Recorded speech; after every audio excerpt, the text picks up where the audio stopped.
Okay, so I didn't push record, I'm sorry.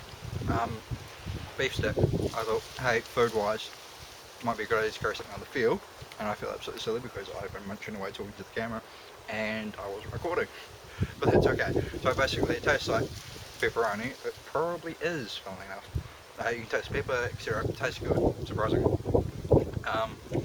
If you're playing on the field, you do probably want to have something like snack food. Usually, you'll take breaks for food, but if you're out in the field for a full day and you just have a moment and you're hungry, you might as well have a snack. Anyway, so I feel so silly for not rolling because there's some good stuff in that. Alright, this year we're going to do some more airsoft stuff.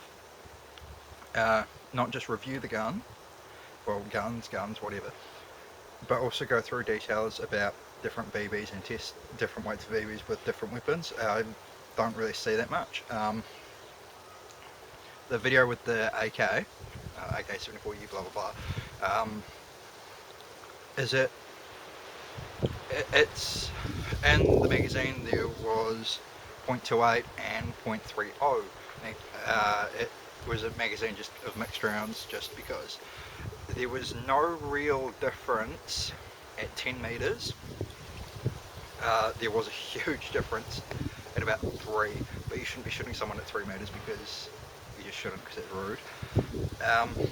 And pretty much had the veneer of wood, well, not so much a veneer, but about 2mm thick wood, light cover, because a lot of people think, oh, I'm hiding behind shrub, I'm safe, but no, you are not. And I feel rude adding, and you're not, but hey, you might be. So, big year ahead. Haven't been uploading much, I am sorry about that, but just busy, and new shirt, new gear, new ideas. I'll be working with the Taranaki Airsoft Rangers, hopefully, to do some film stuff. I've got a couple of guys there that are quite keen on the idea, which is fantastic. I used to play with them maybe 2 years ago, quite regularly, and then I was getting, my first game was interesting because I was shot in the head so much that I just got so frustrated. And it wasn't so much I was getting shot in the head, because I understand that happens, but it was more the fact that I've called my hit and I'm holding the gun up in the air. I am obviously no threat to anyone, and I'm still getting shot in the face. Later on in that month, I got a full face mask, and headshots weren't an issue. I did get shot in the ear once, and oh, that was painful. And that was an interesting one because I was game off. It was just an absolute fluke that it happened. Someone was clearing the gun and I was in the way, obviously. Another strange thing that's happened with airsoft is I was shot in the back with a CO2 revolver. The guy who had it was actually just showing someone and shooting into a bush and didn't know that I was behind the bush. It was incredibly painful, so don't shoot people through bushes because it's kind of rude. But then again, you kind of have to shoot people through bushes sometimes.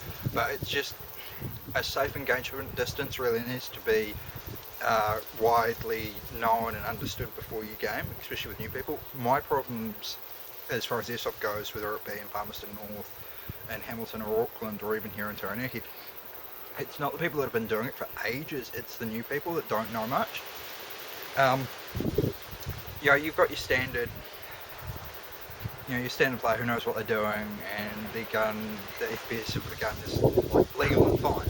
But then you get this new guy who comes along, they buy a gun for whatever, oh it looks cool, it's in a game I play, whatever, and then it might have a high FPS, or it may be a gas gun and you might be using propane or red gas or whatever it might be, rather than like just standard old green gas.